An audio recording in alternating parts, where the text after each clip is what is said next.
오늘 창세기 2장 8절로 9절 말씀을 통해서 내가 살아야 할 에덴 동산이라고 하는 제목으로 하나님 말씀 증거하겠습니다. 하나님이 주시는 새로운 기회 시리즈 6번째 시간입니다. 우리 한 사람 한 사람은 하나님께서 우리의 영을 살려주신 살아있는 영적 존재입니다. 우리가 비록 육의 옷을 입고 있지만 우리의 특징은 육에서부터 나오는 것이 아니라 영에서부터 나옵니다. 우리가 영의 특징, 살아있는 영적 존재이기 때문에 이 시간에 하나님께 예배하는 것입니다.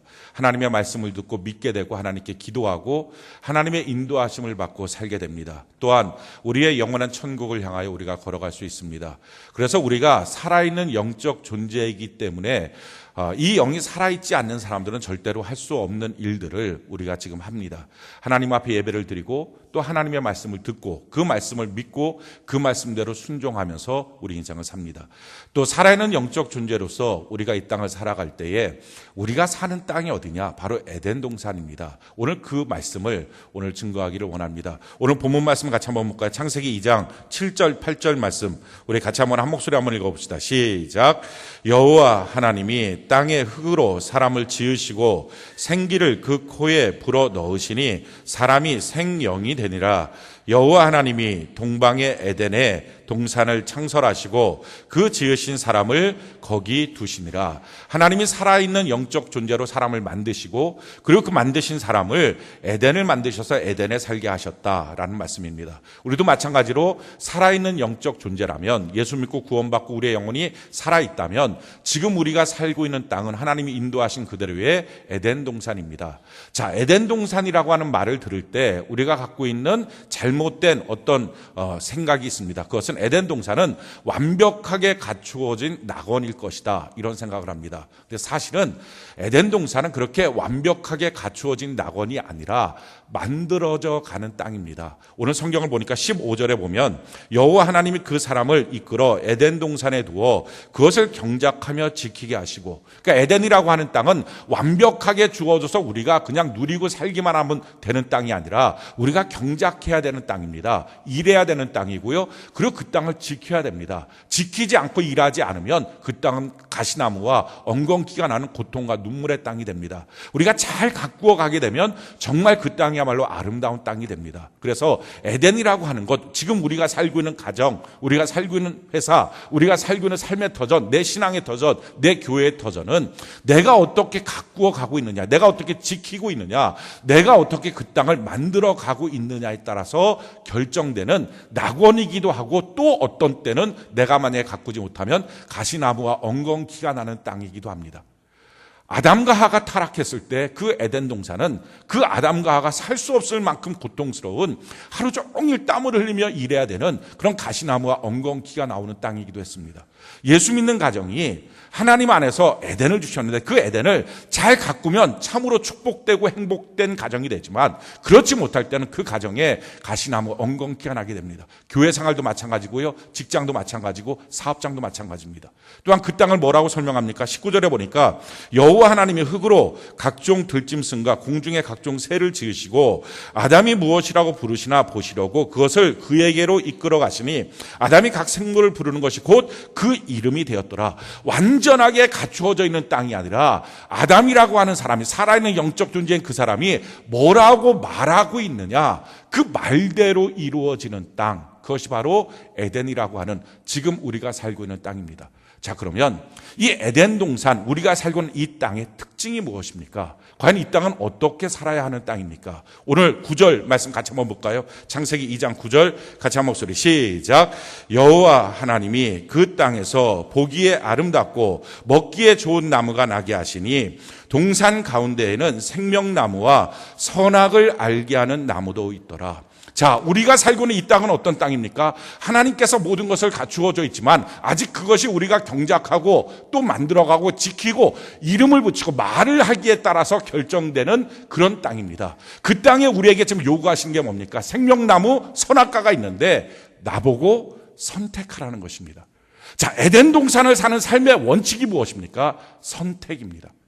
하나님 우리에게 자유의지를 주셨습니다. 그리고 그 자유의지를 갖고 우리 보고 선택하라는 것입니다. 그래서 지금 내가 살고 있는 나의 삶의 모습은요, 나의 과거의 선택의 결과물입니다. 또한 나의 내일은요, 내가 오늘 무엇을 선택하고 있느냐의 결과물입니다. 그래서 누구도 원망할 수 없습니다. 불평하거나 분노할 수 없습니다. 왜? 자기가 선택한 대로의 삶을 살기 때문에 그렇습니다. 자, 우리가 선택할 수 있는 것이 뭡니까? 생명나무와 선악과라고 하는 것입니다. 생명나무라고 하는 것은 하나님의 말씀을 듣고 그 말씀대로 순종하는 것, 이게 생명나무입니다. 선악과는 무엇입니까? 선과 악을 아는 나무의 열매, 내가 선과 악을 아는 것입니다. 그래서 내가 이것은 좋아, 이것은 나빠 라고 내가 판단하는 것입니다. 그 기준을 내가 갖고 있는 것입니다. 쉽게 말하면 내가 주인 돼서 내가 원하는 대로 선택하는 것. 생명나무는 하나님의 말씀을 따라서 말씀대로 순종하는 삶, 선악과는 내가 원하는 대로 내가 주인 돼서 선택하는 삶, 다른 말로 말하면 하나님의 말씀 앞에 불순종하는 삶, 이것입니다. 성경이 우리에게 이렇게 말합니다. 신명기 30장 19절로 20절에 내가 오늘 하늘과 땅을 불러 너희에게 증거를 삼노라. 내가 생명과 사망과 복과 저주를 내 앞에 두었은즉 너와 내 자손이 살기 위하여 생명을 택하고 내 하나님 여호와를 사랑하고 그의 말씀을 청종하며 또 그를 의지하라. 그는 내 생명이시요 내 장수이시니 여호와께서 내 조상 아브라함과 이삭과 야곱에게 주리라고 맹세하신 땅에 내가 거주하리라. 성경 분명히 말하면 하나님께서 우리에게 생명과 사망, 복과 저주의 양갈래길을 보여주시고 범사에 우리로 하여금 선택하게 하셨습니다. 자유의지를 주셨다는 것입니다.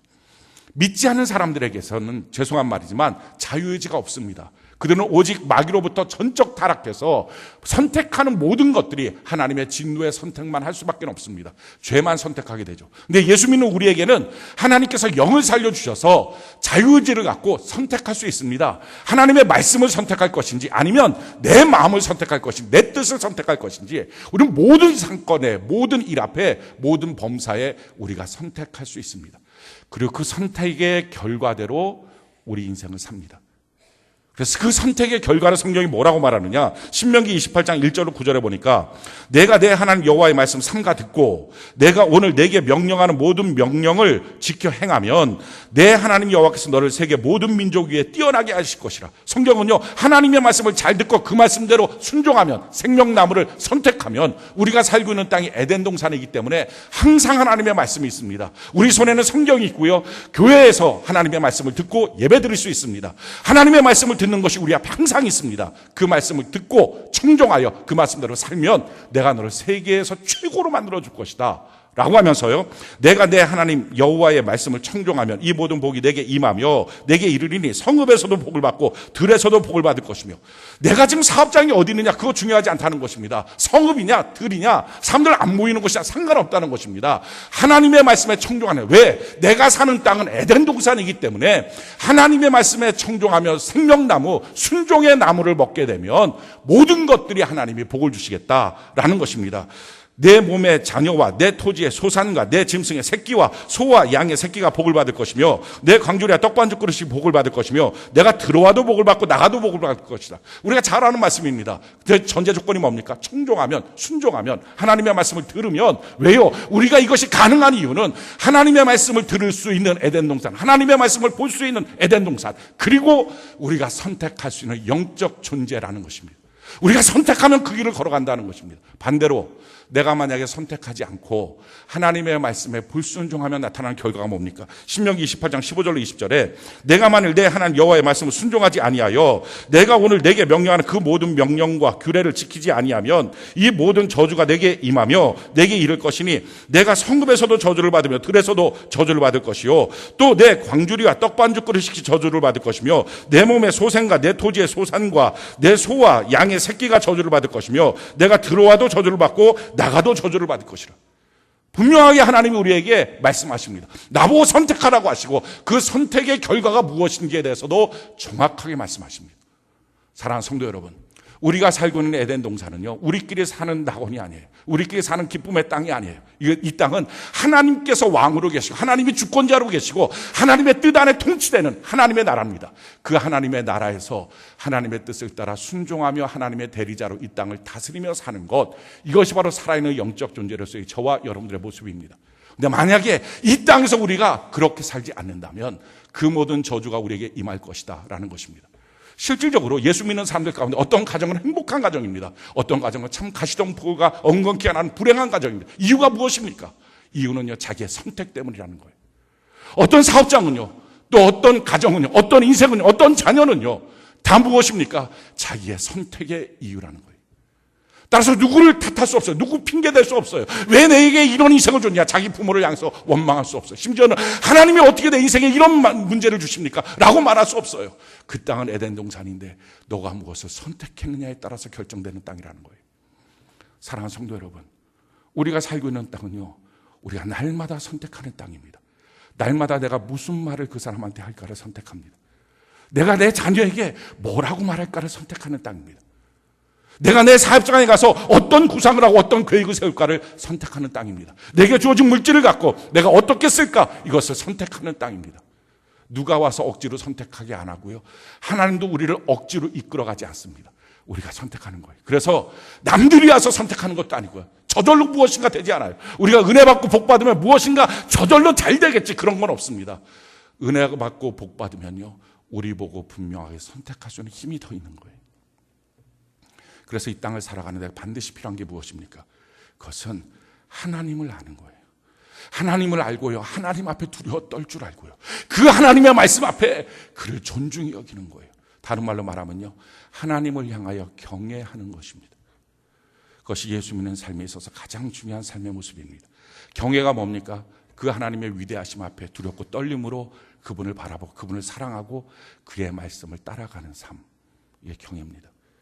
신앙생활을 가만히 놓고 보면요, 경외가 바로 우리의 인생에 뒤틀린 모든 부분을 회복할 수 있는 유일한 열쇠라는 걸 알 수 있습니다. 성경이 이렇게 말합니다. 이사야 33장 6절에 보니까 내 시대에 평안함이 있으며 구원과 지혜와 지식이 풍성할 것이니 여호와를 경외함이 내 보배니라. 하나님을 경외하는 것이 구원, 지혜, 지식, 평안, 이 모든 것의 열쇠다 하는 것입니다. 우리가 하나님을 경외해서 하나님의 말씀대로 순종하면 이 모든 것이 얻어지지만, 하나님을 경외하지 않아서 함부로 여겨서 내 마음대로 하나님을 취급해서 하나님의 말씀대로 순종하지 않으면 구원도 평안도 지혜와 지식도 없는 앞길이 캄캄한 어두운 인생을 살 수밖에 없다는 거예요. 시편 34편 9절에 보니까 너희 성도들아 여호와를 경외하라. 그를 경외하는 자에게는 부족함이 없도다. 하나님, 우리에게 경외하는 자에게 부족함이 없도록 채워주시는 은혜가 있는 줄로 믿습니다. 잠언 22장 4절, 우리가 잘 아는 말씀이죠. 우리가 한번 따라해 볼까요? 잠언 22장 4절 같이 한 목소리 한번 읽어봅시다. 시작. 겸손과 여호와를 경외함의 보상은 재물과 영광과 생명이니라. 자, 이 말씀의 근거에 본다면 예수를 잘 믿으면 절대로 가난해질 수 없습니다. 맞습니다. 무엇인가 우리의 인생에 하나님을 경외함에 문제가 생겼을 때 삐뚤어지는 것입니다. 앞으로 우리가 살아갈 날이 많지만, 그래서 물질적인 많은 문제 앞에 우리가 봉착해 있겠지만 이 말씀 한 가지를 기억하십시오. 하나님을 경외하는 것이 재물과 영광과 생명을 받는 열쇠라는 것이구나. 내가 하나님을 어떻게 취급하느냐, 내가 하나님을 향해서 어떤 마음을 갖고 있느냐, 정말 하나님을 왕으로 존귀한 그 하나님, 나의 창조주 앞에 내가 서 있느냐, 아니면 하나님을 함부로 여기느냐, 이것이 우리 인생의 가늠판이 된다는 거예요. 시편 128편 1절 6절에요. 여호와를 경외하며 그의 길을 걷는 자마다 복이 있도다. 내가 내 손이 수고한 대로 먹을 것이라. 내가 복되고 형통하리로다. 내 집 안방에 있는 내 아내는 결실한 포도나무 같으며 내 식탁에 둘러앉은 자식들은 어린 감람나무 같으리로다. 여호와를 경외하는 자는 이같이 복을 얻으리로다. 여호와께서 시온에서 내게 복을 주실지어다. 너는 평생 예루살렘의 번영을 보며 내 자식의 자식을 볼지어다. 이스라엘에게 평강이 있을지로다. 자, 하나님을 경외하는 자들에게 하나님께서 너 손이 수고한 대로 먹을 것, 사기당하지 않는다. 절대로 헛수고가 없다라고 말씀하십니다. 너가 일을 시작해서 그 일이 끝맺음이 있지 중간에 흐지부지 되지 않는다라고 말씀하십니다. 거기서 한 걸음 더 나가서요, 가정생활에 참 복이 되고 자녀들은 어린 감람나무처럼 참 윤택하게 자라나고 교회의 복을 항상 누리고 교회에 가기만 하면 은혜를 받게 되고 또 자식의 자식을 보는 강건함이 있고 마음에 평강이 있다. 이 모든 것이 뭡니까? 여호와를 경외하는 자에게 주는 것입니다. 사랑하는 성도 여러분, 우리 마음속에는 이런 마음이 있어요. 그럼 내가 지금 가난한 게 하나님을 경외하지 않다는 얘기예요? 내가 지금 병들은 게 하나님을 경외하지 않다는 거예요? 우리 가정에 불화가 있는 것이 하나님을 경외하지 않다는 겁니까? 사랑하는 성도 여러분, 그 말에 분노하지 마시고요, 가난을 원하면 가난하게 사십시오. 불화를 원하면 불화로 사십시오. 자녀가 엉망진창을 원하면 그렇게 사십시오. 그러나 그것이 아니라면, 그것이 우리의 소망이 아니라면 하나님의 말씀을 듣고 무엇인가 우리의 삶이 바뀌어져야 되는 건 분명하지 않습니까? 안 바뀌어지고 똑같은 상태에서 뭔가 느닷없이 바뀌어지겠습니까? 뭔가 잘못된 것을 뿌려놨으니 잘못된 것이 걷어지지 않겠습니까? 그다음 하나님의 말씀을 듣고 지금 내 삶이 이런 것이 내가 그럼 신앙생활 잘못한 거예요? 말씀을 들어보십시오. 정말 신앙생활 잘하고 있었는지 못하고 있었는지 제대로 듣고 하나님의 말씀에 거울에 자기를 비춰봐야 합니다. 성경에 또 이렇게 말합니다. 말라기 4장 2절에 내 이름을 경외하는 너희에게는 공의로운 해가 떠올라서 치료하는 광선을 비추리니 너희가 나가서 외양간에서 나온 송아지같이 뜨리라. 하나님이 치료의 광선을 누구에게? 경외하는 자에게. 그래서 이 경외라고 하는 것이요, 모든 인생에 뒤틀렸던 모든 것들을 온전케 하는 하나님의 열쇠입니다. 하나님을 정말 두려워하는 거예요. 하나님을 향해서 겁을 먹어야 돼요. 하나님의 말씀 앞에 정말 하나님 앞에 서 있구나. 와! 우리가 이 하나님 앞에 지금 서 있구나. 이게 느껴져야 돼요. 근데 오늘날 시대는요, 이 경외함을 상실한 시대라는 거예요. 이게 오늘 교회의 무기력함, 성도의 무기력함, 기도에도 응답되지 않은 삶의 연속, 그 이유입니다. 왜 성경에 나오는 수많은 은혜와 축복이 있건만 왜 내 삶 속엔 그런 것들이 이루어지지 않을까? 이유는요, 이 시대 문화 자체가, 오늘날 교회 문화 자체가 하나님을 경외하는 일을 상실해버렸어요.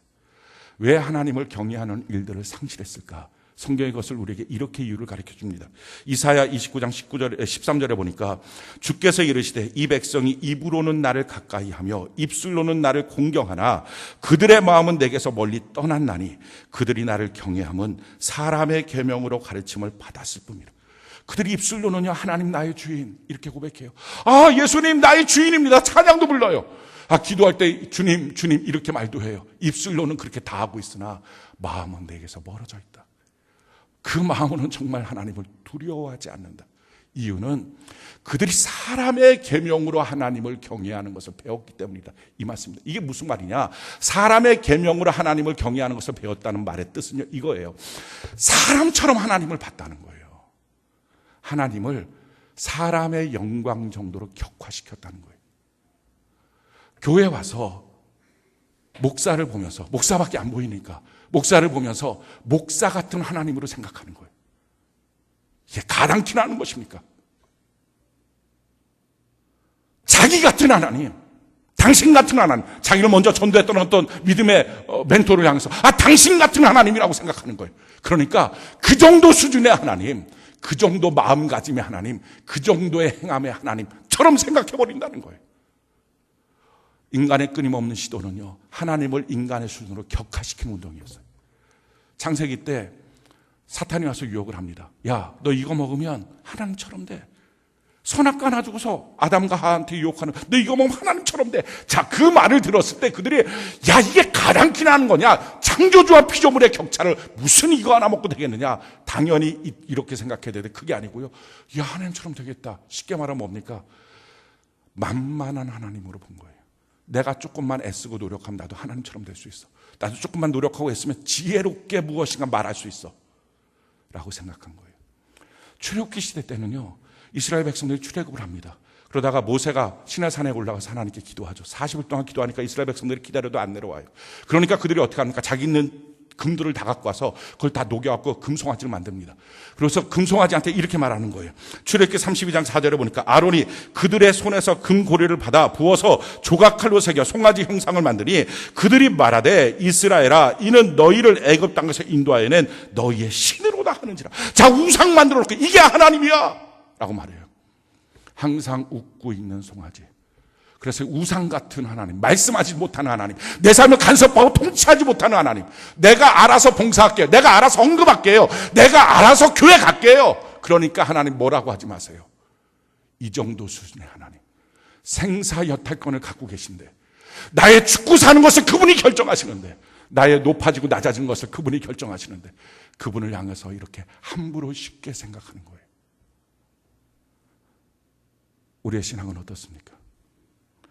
로마서에 이렇게 말합니다. 1장 20절 23절에 창세로부터 그의 보이지 아니하는 것들 곧 그의 영원하신 능력과 신성이 그가 만드신 만물에 분명히 보여 알려졌나니 그러므로 그들이 핑계하지 못할지니라. 하나님을 알되 하나님을 영화롭게도 아니하며 감사하지도 아니하고 오히려 그 생각이 허망하여지며 미련한 마음이 어두워졌나니 스스로 지혜에 따라 어리석게 되어 썩어지지 아니하는 하나님의 영광을 썩어질 사람과 새와 짐승과 기어다니는 동물 모양의 우상으로 바꿨느니라. 하나님의 영광을 사람의 영광으로 격화시켜 버렸어요. 그러니까 어떻게 됩니까? 하나님이 만만하게 보여요. 하나님이 쉬워 보여요. 그러니까 마음대로 예배드리는 거예요. 지금 마음대로. 표정도 얼굴도 눈빛도 자기 마음대로. 자기 하고 싶은 대로. 교회 생활도 자기 하고 싶은 대로. 우리의 신앙 과연 어떻습니까? 말라기서 이렇게 말합니다.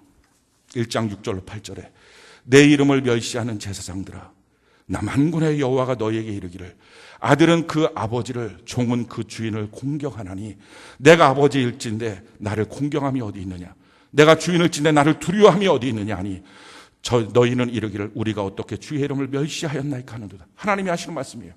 내가 아버지인데 너가 나를 향해서 아버지라고 부르지 않니? 그런데 공경함이 어디 있느냐?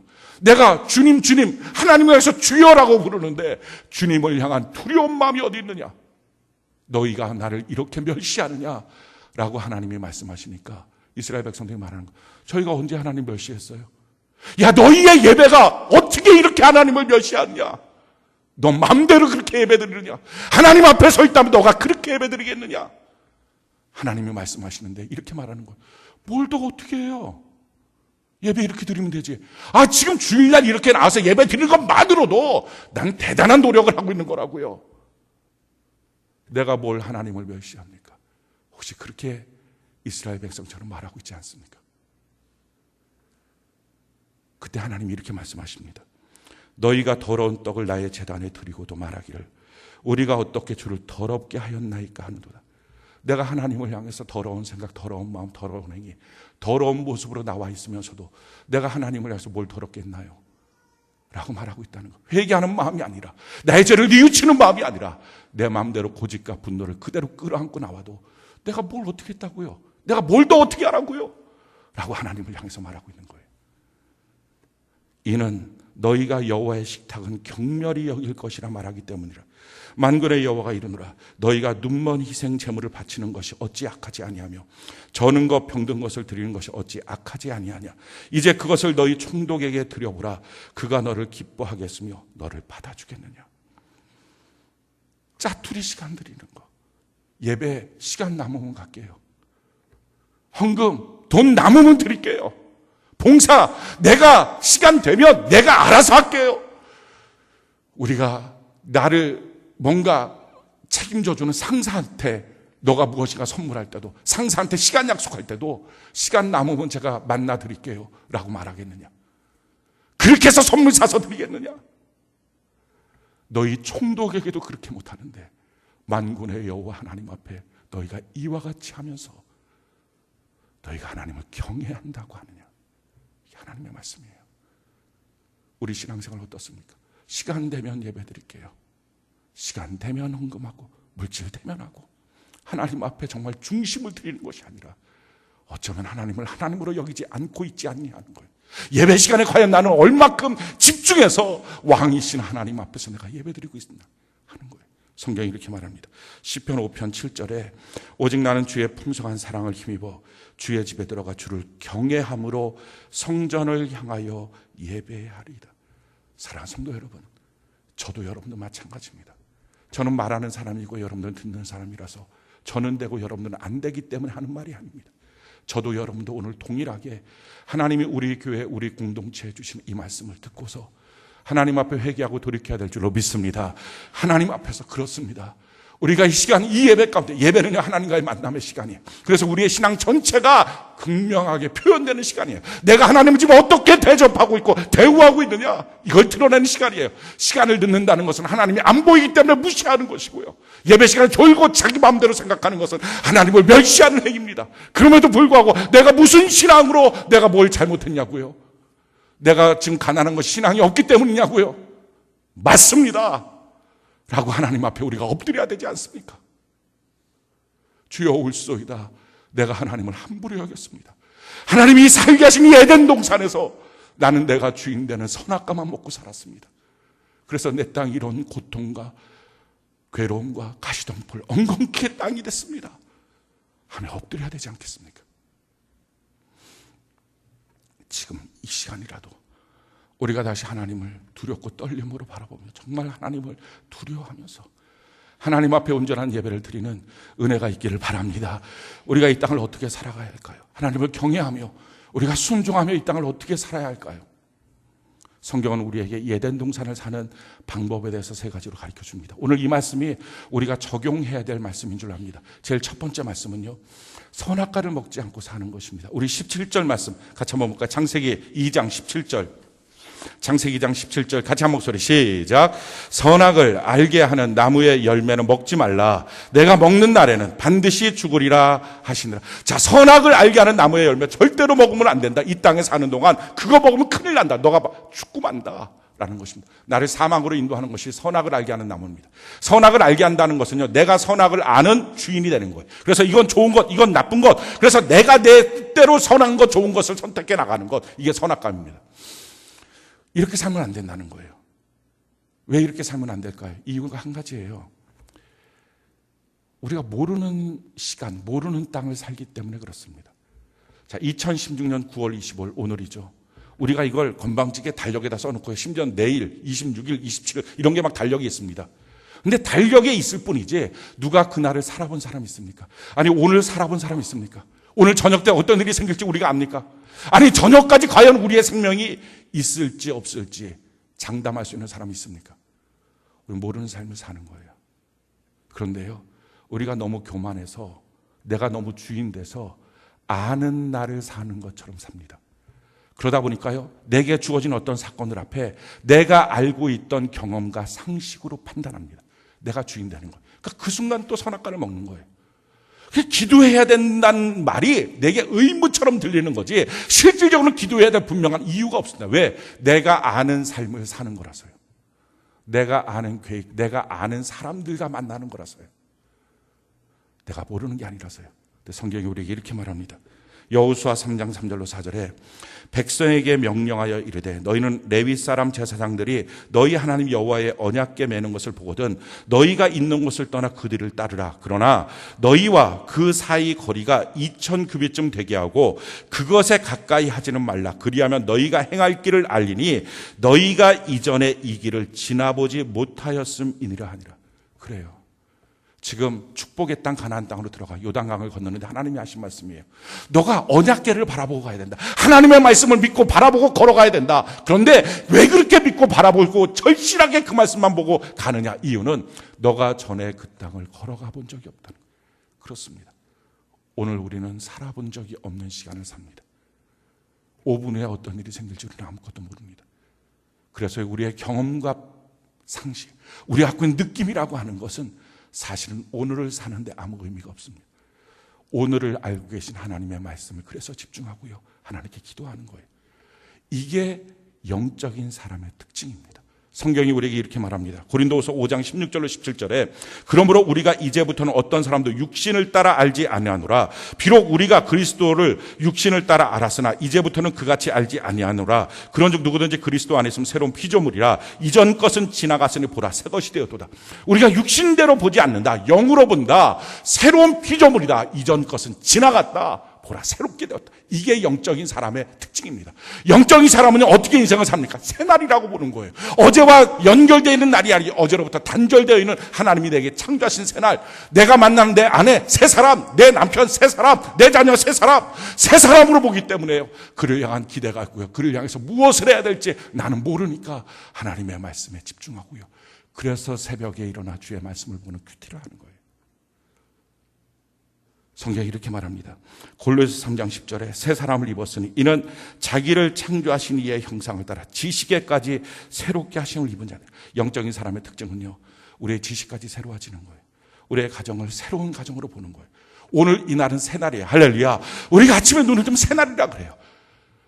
1월 1일 2017년 1월 1일 되면 우리가 반드시 그 얘기할 거예요. 새해라고요. 신년이라고요. 맞아요. 새로운 날이라고요. 오늘 나머지 시간도요. 우리가 모르는 시간을 사는 거예요. 육신의 살람의 특징들은 뭡니까? 아는 시간을 사는 것처럼 말아요. 어제랑 같은 날, 어제랑 같은 사람, 어제랑 같이 짜증나는 사건, 어제랑 같이 느껴지는 욕구, 어제랑 같이 느껴지는 감정. 그래서요, 헤어나오질 못하는 우울증에 빠지는 거예요. 사랑하는 성도 여러분, 우리가 하나님의 말씀을 존중하고 그 앞에 기도할 수 있는 힘은요, 어제와 같다고 생각하면 그게 안 돼요. 항상 하나님의 말씀과 내 경험이 싸워요. 어떤 사람은 이럽니다. 하나님의 말씀과 내 경험이 항상 싸워요. 하나님의 말씀과 상식이 항상 싸워요. 왜요? 육의 사람의 조건으로 사니까요.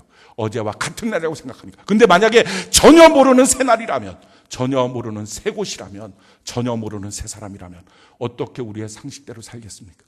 어떻게 우리의 감정과 느낌대로 살겠습니까? 이게 가당키나 하겠습니까? 그러니까 나는 모르고요. 누구도 모르고요. 아시는 하나님께 묻는 거예요. 이렇게 살았던 가장 빛났던 인생이 바로 다윗입니다. 왜 오늘도 수많은 사람들이 다윗이라고 하는 이름을 자기 자녀에게 붙여줄까요? 다윗이 갖고 있던 이런 영적 특징 때문에 그래요. 다윗은요, 양 몇 마리 쳤던 사람입니다. 그런데 그의 인생에 40년 후에 보니까 그가 왕이 됐고요. 뿐만 아니라 지금 돈으로 환산했을 때 600조라고 하는 헌금을 하나님께 드립니다. 빌 게이츠가 갖고 있는 돈 제일 많아봤자 100조가 좀 넘는다 그러죠. 600조라고 하는 40년 만에 그 돈을 벌어서 하나님께 헌금을 드리고요. 평생 자기가 쓰고요. 자기 자녀에게 6천억 원의 유산을 물려줍니다. 솔로몬 시대에 얼마나 많은 돈이 있었으면 은이 길거리에 돌아다니는 돌멩이처럼 흔하게 여겨졌다고 말하는 그런 시대가 그 아버지 다윗을 통해서 이루어집니다. 어떻게 다윗에게 이런 은혜와 복을 주셨을까요? 하나님 가장 사랑하는 사람이라고는 칭호를 주셨을까요? 이유는요, 다윗은요, 항상 새날 새 것으로 보는 거예요. 그 영적인 시각이에요. 다윗이 왕이 됐어요. 그랬더니 블레셋이 그 다윗을 좀 길을 잡으려고 전쟁을 일으켰습니다. 역대상 14장 8절로 10절에 보니까요, 다윗이 기름 부음을 받아 온 이스라엘의 왕이 되었다 함을 블레셋 사람들이 듣고 모든 블레셋 사람이 다윗을 찾으러 올라오매 다윗이 듣고 대항하러 나갔으나 블레셋 사람들이 이미 이르러 르바임 골짜기로 쳐들어왔더라. 다윗이 하나님께 물어 이르되 내가 블레셋 사람들 치러 올라가니까 주께서 그들을 내 손에 넘기시겠나이까 하니 여호와께서 그에게 이르시되 올라가라. 내가 그들을 내 손에 넘기려 하시냐. 자, 블레셋 사람들이 전쟁을 하는데 지금 위기 속에 빠져 있습니다. 그랬더니 다윗이 어떻게, 하나님, 이 전쟁에 내가 나가야 되겠습니까? 승리하겠습니까? 물어봐요. 그때 하나님, 나가라. 승리한다. 여기까지는요, 웬만한 경건한 성도들은 다 합니다. 자기 인생에 문제가 닥쳤어요. 사건이 닥쳤어요. 그럴 때 누구든지 하나님 앞에 하나님 도와주세요. 하나님 불쌍히 여겨주세요. 하나님 인도해 주세요. 내가 이 문제를 어떻게 해결하면 좋을까요? 기도합니다. 근데 그 다음이에요. 다윗이 될 수 있었더니 우리가 영적으로 새로운 존재가 되는 사람으로 살아가는 방법, 그 다음에 그렇게 해서 블레셋을 이겼습니다. 근데 이기자마자 블레셋이 오라 이놈 봐라, 길을 좀 잡으려고 했더니 이게 벌써 기세등등하네. 그래갖고 블레셋에서 모든 구사를 다 거느리고 와버린 거예요. 바로. 그래갖고 역대상 14장 13절에 블레셋 사람들이 다시 골짜기를 침범한지라. 그러면 어떡할까요? 웬만하면 금방 이겼거든요. 그랬더니 연속되겠구나, 이 전쟁 내가 나가서 승리하면 되겠구나 하고 뛰쳐나갔을 거예요. 근데 다윗은 그렇게 안 해요. 또다시 일어나는 똑같은 사건 앞에 다윗이 이렇게 합니다. 다윗이 또 하나님께 묻자오되 하나님이 이르시되 마주 올라가지 말고 그들 뒤로 돌아 뽕나무 숲을 맞은편에서 그들을 기습하되 뽕나무 꼭대기에서 걸음 걷는 소리가 들리거든 곧 나가서 싸우라. 너보다 하나님이 앞서 나가서 블레셋 사람들의 군대를 치리라 하신지라. 똑같은 사건인데 다시 일어난 사건을 똑같은 사건이 아니라 새로운 사건으로 봐서 하나님 앞에 다시 똑같이 엎드려 기도하고 구했을 때, 야, 이번에는 마주 올라가지 말고 뒤에 가서 급습해. 이 음성을 듣지 못하니까요, 사업하다가 처음엔 잘 됐다가 그 다음에 망하는 거예요. 그래서 사람들이 이렇게 말해요. 잘 될 때도 있지만 안 될 때도 있지. 아니요, 기도했지만 안 될 때 기도를 멈춰서지 않았습니까? 똑같은 일이라고 생각해서 육신의 조건대로 생각하지 않았습니까? 새로운 일인데, 모르는 사건인데. 우리는 우리 자녀들에게 이렇게 양육해요. 어저께 그런 일로다가 기도하면서 이 자녀를 어떻게 양육할까? 그래서 자녀에게 이렇게 말을 했어요. 그리고 나서 자녀한테 주의를 주는 거죠. 이렇게 해라.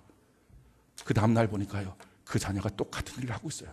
그럼 우리가 뭐라고 말해? 야, 너는 몇 번을 말해야지 알아들어? 아니죠. 그러니까 그 말 한마디가요, 좋은 말을 하면서 자녀의 가슴 속에 비수처럼 꽂혀드는 거예요. 다시 하나님께 기도해야 되죠. 새로운 사건이니까. 하나님, 우리 자녀에게 뭐라고 말할까요? 무엇을 원하십니까? 이 두 번째를 안 하니까요, 똑같은 사건으로 자꾸 보니까요, 우리 인생이 자꾸 실패하지 않습니까? 새로운 사건으로 볼 때 하나님의 말씀을 진중하게 듣고요, 하나님 앞에 정말 기도할 수 있어요. 그게 하나님을 경외하는 모습이고요, 하나님의 말씀 앞에 순종하는 모습이에요. 우리가 이 땅을 살아가면서요, 모든 사건, 모든 일 앞에 항상 하나님께 기도하고 말씀을 적용할 수 있는 삶의 모습, 그만큼 하나님을 인정하고 존중하는 모습, 그것이 필요합니다. 또 한 가지 오늘 성경이 우리에게 가르쳐주고 있는 이 에덴을 사는 방법, 그것은요, 우리의 입술이 바뀌어지는 거예요. 오늘 19절 같이 한번 볼까요? 창세기 2장 19절, 우리 같이 한번 한 목소리 한번 읽어봅시다. 시작. 여호와 하나님이 흙으로 각종 들짐승과 공중의 각종 새를 지으시고 아담이 무엇이라 부르나 보시려고 그것들을 그에게로 이끌어 가시니 아담이 그 각 생물을 부르는 것이 곧 그 이름이 되었더라. 자, 우리가 새로운 마음을 가졌습니다. 새 날입니다. 이 날은 어제와 다른 날이에요. 새로운 사건이에요. 자, 그럼 어떻게 해야 될까요? 하나님께 기도해서요, 새롭게 이름을 붙여야 되지 않습니까? 근데 어제의 감정에 섞여 있는 말을 하는 거예요. 그 사람, 그런 사람. 우리 남편, 그런 사람. 우리 아내, 그런 사람. 저 아이, 그런 아이. 내 인생, 그런 인생. 근데 성경이 말해요, 너가 오늘 말을 붙이면 그 말대로 내일 너의 인생이 그렇게 될 것이다. 오늘 나의 삶은요, 어제 내가 붙여놓은 말이에요. 그렇다면 내일 나의 인생이 정말 변화되려면 오늘 나의 입술이 바뀌어져야 합니다. 성경이 이렇게 말해요. 민수기 14장 28절에 너무나 고마운 말씀이죠. 그들에게 이르기를 여호와의 말씀에 내 삶을 두고 맹세하노라. 너희 말이 내 귀에 들린 대로 내가 너희에게 행하리니. 우리가 하나님 앞에 말하는 모든 것들을 하나님이 듣고 행하십니다. 이사야 50장 19절에요. 입술의 열매를 창조하는 자 여호와가 말하노라. 먼데 있는 자에게 가까운 자에게 평강이 있을지어다. 우리의 입술의 열매를 창조하십니다. 이 창조라는 단어가 빠라예요. 무에서 유를 만드는 거예요. 아무것도 없을지라도 우리가 말하기 시작하면 하나님이 그것을 창조하여 주시는 줄로 믿습니다. 그래서 이렇게 말해요. 베드로전서 3장 10절에 보니까요, 이 말씀 우리 같이 한번 읽어볼까요? 베드로전서 3장 10절 같이 한 목소리 시작. 그러므로 생명을 사랑하고 좋은 날 보기를 원하는 자는 혀를 금하여 악한 말을 그치며 그 입술로 거짓을 말하지 말고. 그래요. 내일 여러분들의 인생이 정말 아름다운 풍부한 에덴 동산이 되길 원한다면 오늘 우리의 입술에 대해서 재갈을 채우고요, 그리고 우리의 입술에 대해서 악한 말, 거짓된 말 하지 않고 말을 바꿔야 됩니다. 이놈의 자식, 이건 언제까지 저 모양일 거야? 그럼 그래요, 내일도 그 모양이에요. 이 사람, 아유, 속 터져. 그럼 언제까지 그런 모습이 돼요? 내 입술의 말이 바뀌기 전까지 계속 속 터져요. 사랑하는 성도 여러분, 우리가 새로운 지식을 얻었으니 새로운 말을 하는 은혜가 있기를 바랍니다.